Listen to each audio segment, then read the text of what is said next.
Hello, everybody, and welcome to my stream sleepover. As you can see, I got my robe on, so I'm gonna I'm gonna be staying up for a little few moments, cause then after this I'm gonna be going to bed. So I'm gonna leave this running for a little bit,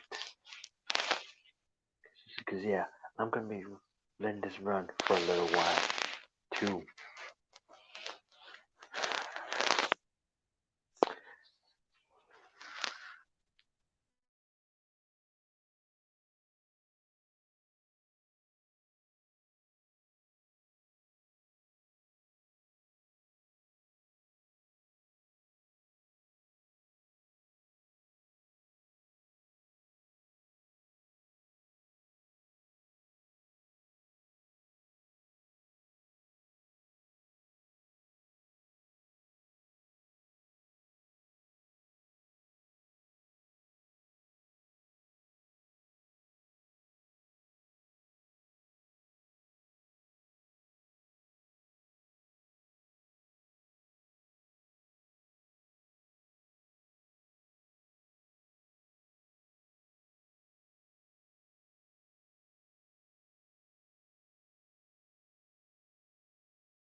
Hey there, everybody.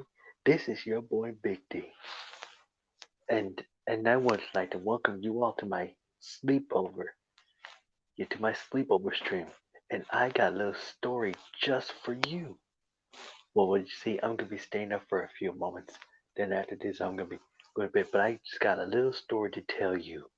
And after the story, you can comment me down below. And hey, if your kids are still alive, if your if your children are still alive, I can tell y'all the story right now. Well, let me just grab my book, and here we go.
Okay, I found my book.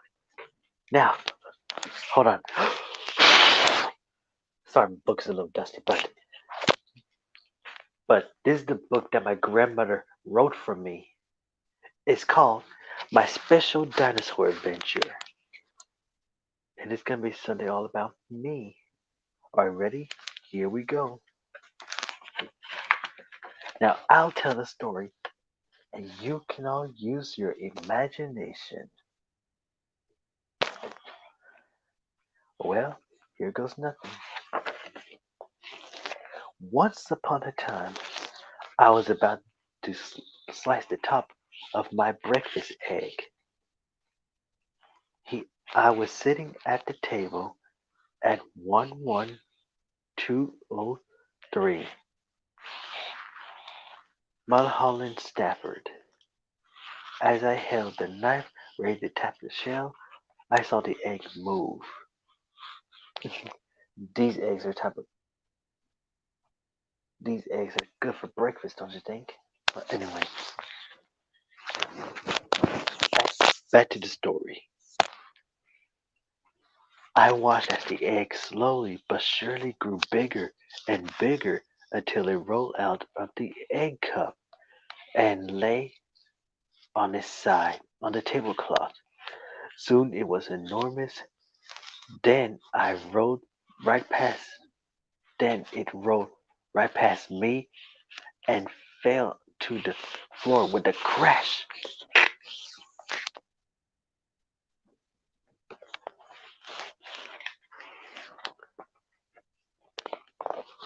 Oh no, I cried. There would be egg everywhere. But instead of egg oozing out of the cracked shell, I saw a claw emerging, followed by a skinny, wrinkly leg. Then another leg, some feathers, and a couple of large wings pushed away what remained of the eggshell. A very strange bird stood and looking at me. It had feathers running down its back, and across its large wings its a long its long beak was slightly open, with the pink tongue resting inside. The biggest surprise of all was a row of teeth, top and bottom. Who are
sorry about that.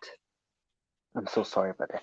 But anyway, oh, Purple Paisley, my grandmother, my grandmother was uh was 80, was like 80, no, 70, 70 something when she wrote that book for me. But back to the story. Gradually, they rose into the blue sky. In the distance were great volcanoes. I carefully looked down Orno's feathers. Look down there! I cried. Beneath him stretched a large rainforest. He could see a strange animal partly hidden by tall trees. He could smell the sweet scent of tropical plants and damp soil. Suddenly there was a roar from a clump of tree below. Out raced a group of small reptiles followed closely by the enormous creature snapping its huge jaws. That big fellow is a Tyrannosaurus Rex, said Orno. Hover high above the trees, it had to catch its food, as it only eats meat.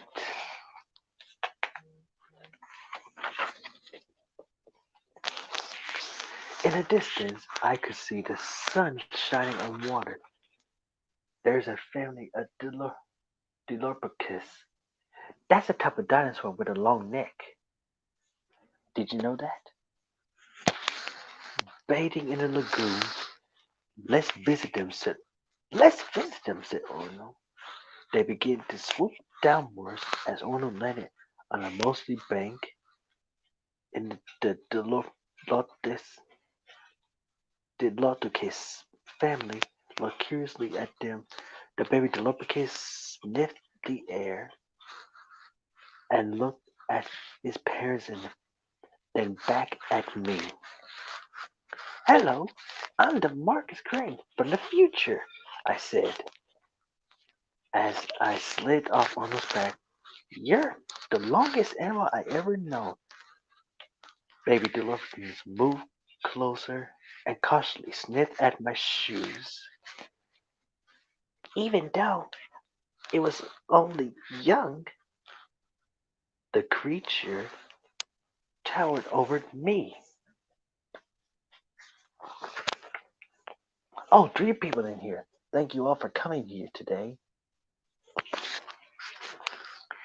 At least I know this dinosaur only eats plants, so he won't want me for dinner, I said with relief.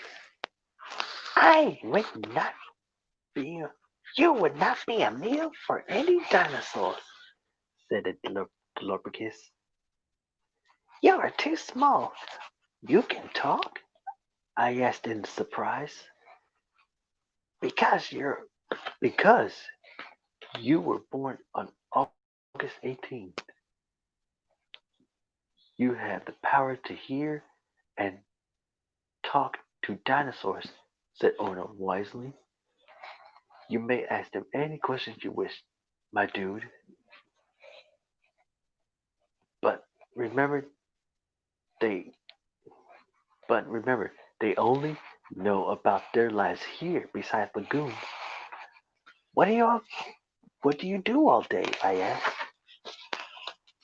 I just eat, swim, and sleep.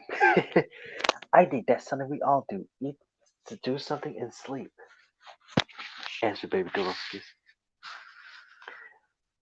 And we must always be on guard for enemies, said his mother. Even looking around the lagoon beyond the trees, even though we are big, we can only use our long tails to fend off enemies. I felt a bit uneasy as I also looked around me. Don't worry, don't worry, remarked, said Ona. Just pick a glad,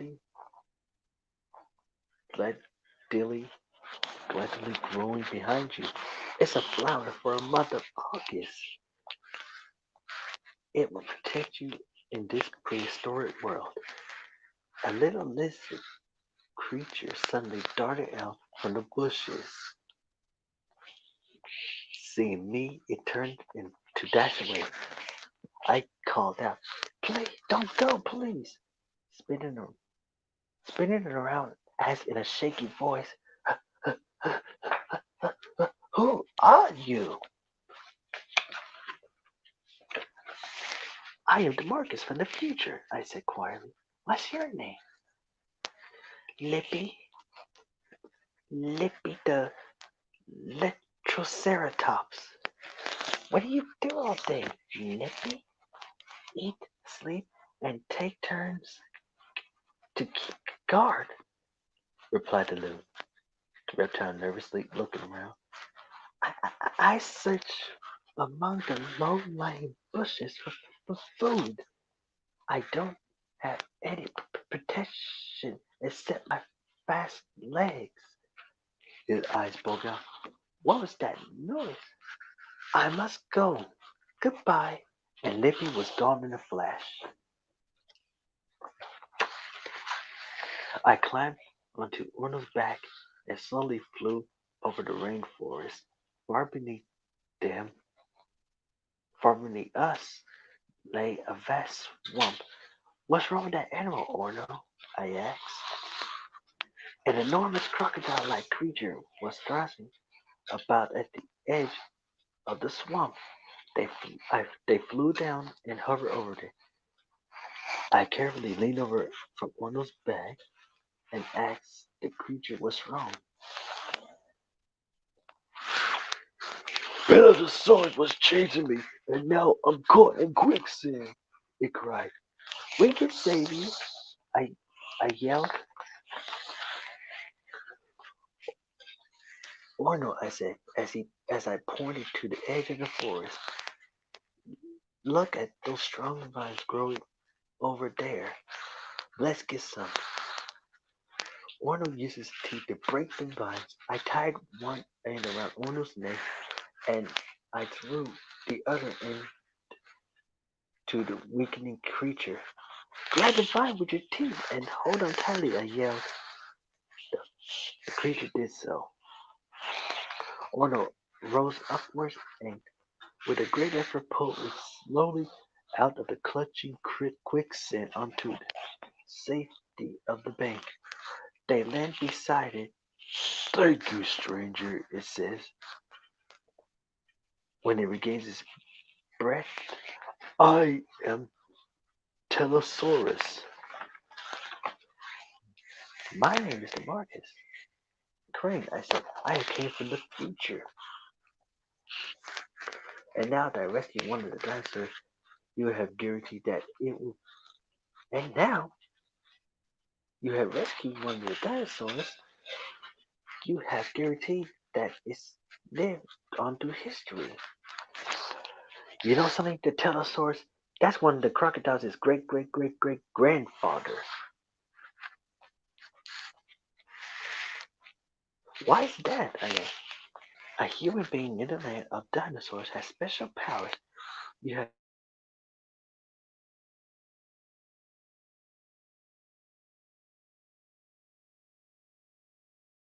so that means you should be alive in my time," exclaimed I exclaimed hopefully as I untied the vine from Orno's neck. "You did not rescue me, Demarcus," Orno replied. "Now I must return you to your time, and then I will make I will tell you something special about myself." I waved goodbye to Telosaurus, the giant crocodile, as Orno carried me skywards. You could see the Dilophosaurus family wallowing in the lagoon's forest below. A young Stegosaurus was standing behind a huge rock. I wonder if my sister, my dad, and my mom will ever believe me when I tell them about this adventure," I whispered as the scene slowly faded as Orno feathers drew around him. Orno gently led me next to my chair at 112 Summit Stafford. I, I slipped off the creature's back sat and where we sat down at the table. Remember to watch out for modern versions of the creatures you say on this day. Million years ago, said Arnold. I close my eyes faintly from far away. I hear a voice saying, I am Arnold, the Archaeopteryx. I'm the ancestors of all birds you see every day in your will. Goodbye, Morpheus. I opened my eyes and I looked around. Arnold had disappeared. And there, on the table, was my untouched breakfast egg. Suddenly, I felt very hungry. There, and that's the end, my friend. You'll be all happily ever after. The end. So, did you guys like that story?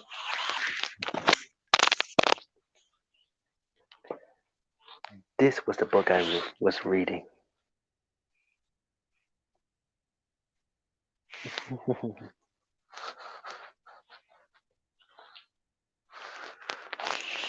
I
Oh, hello, Shishi.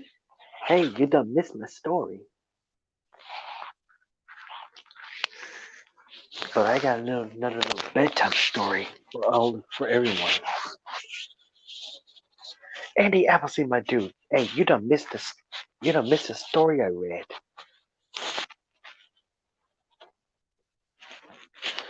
But, and by the way, thank you so much for coming to me and my dog Chopper's sleepover. As you can see, Chopper is already asleep.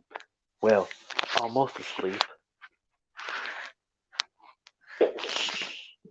But in fact, I do got another story I would like to tell you.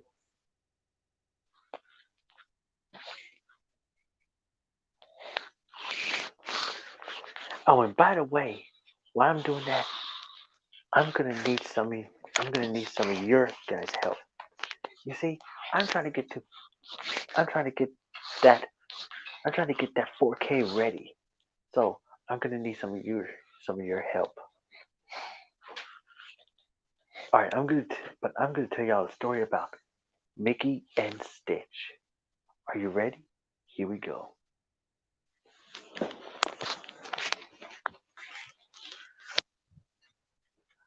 Once upon a time, in Disneyland, there was a there was an OG character named Mickey Mouse.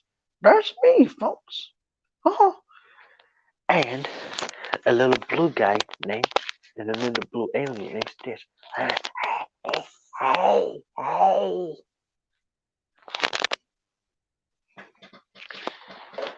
But one day, But one day Mickey was working on his garden at his house where he run to, but where he run, but when Donald ran into him, he said, "Hey, Mick, how's my favorite mouse doing?" And he says, "Oh, I'm doing great. Thanks for asking." You know things. Things were a lot peaceful when Mickey and Donald were walking. Yeah, they both of them decided to go for a little walk after Mickey finished his garden. Things were a little peaceful for those two best pals. As Mickey done had him walk and chat with Donald Duck, they were all very excited for the new day or the new opening at Disney World. But when suddenly Goofy appeared. But Goofy told Mickey and Donald about what's going to happen in Disney World. And it said there's gonna be like an alien invasion in Disney World. But Mickey and Donald were surprised. They never heard about it. So they had to quickly warn everybody that the aliens are coming. And this could be a shocking news. First, Mickey told Minnie, then Donald told Daisy, and Goofy told Clarabelle, then Minnie, Donald, no, then Minnie, Daisy, and Clarabelle told each other. Then they told some of their friends, and some of the told some of the other friends too. First, Minnie told Ariel, then she told Snow White, then she told Cinderella, and Daisy she told Princess Honora, then Princess Tiana, and Princess Belle, and don't forget, even the Queen of Hearts. They was like all shocking when they heard the moment, because the Disney villains and the good guys were so shocked that they all decided, but they don't like it though. They all decided to work together.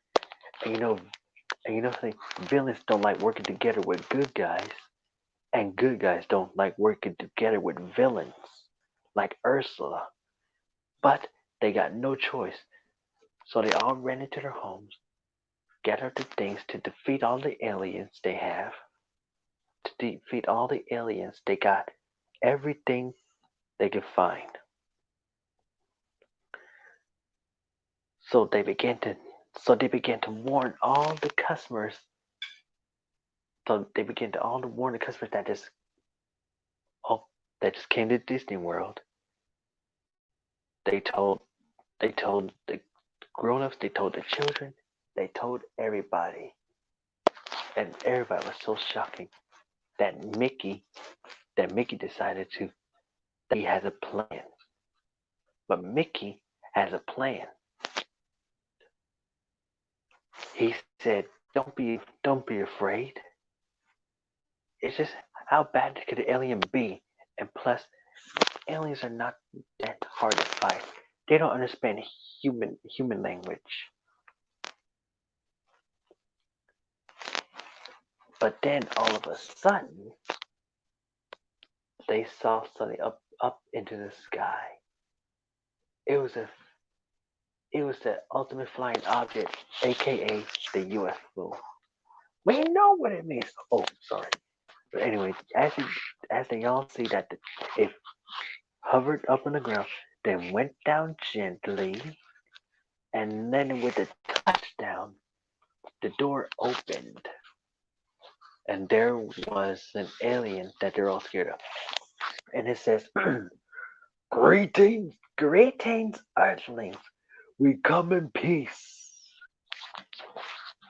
Oh, they were all little nervous. But then when all of a sudden, this alien was actually blue. And he's very, very small. It was Stitch. It was Stitch the alien. He's a he's a funny little fella with a big blue nose, some and big eyes, a pointy hair, and a long and some droopy ears too, with claws and a little tail and spots on his back. Everybody was so surprised. Everybody was in shock. They thought the alien was gonna be a group of them, but then it was only little Stitch.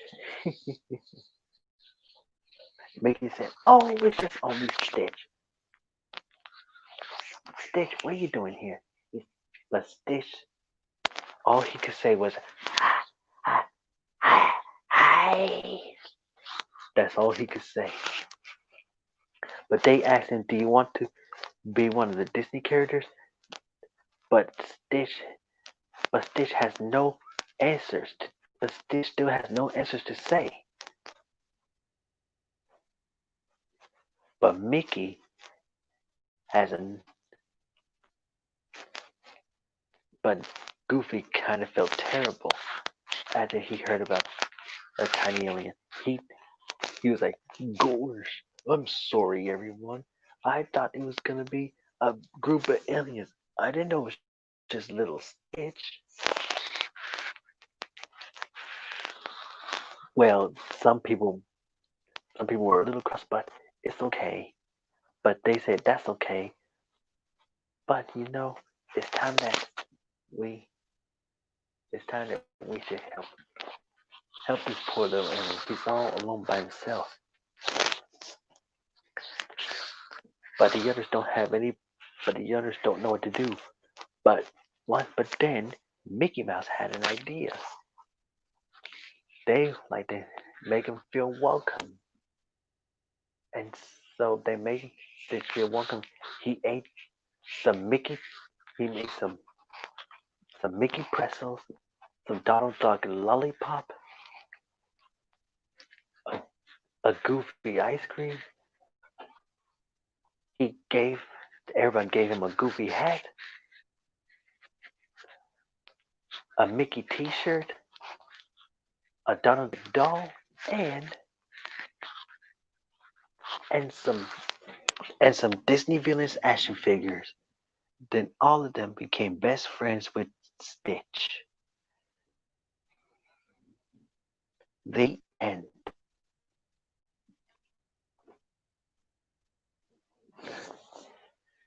But that was a great story. Isn't reading fun? Isn't it? Isn't making pictures in your? Isn't imagination fun?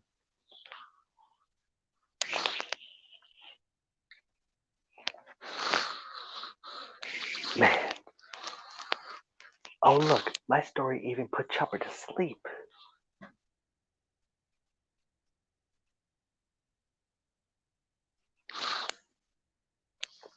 Well, guys, I think I'm about to hit the haystack right now. But hey, I just want to thank you all for coming to my stream. But I'm gonna leave this running for a bit. But thank you all for being here, though. I really appreciate it.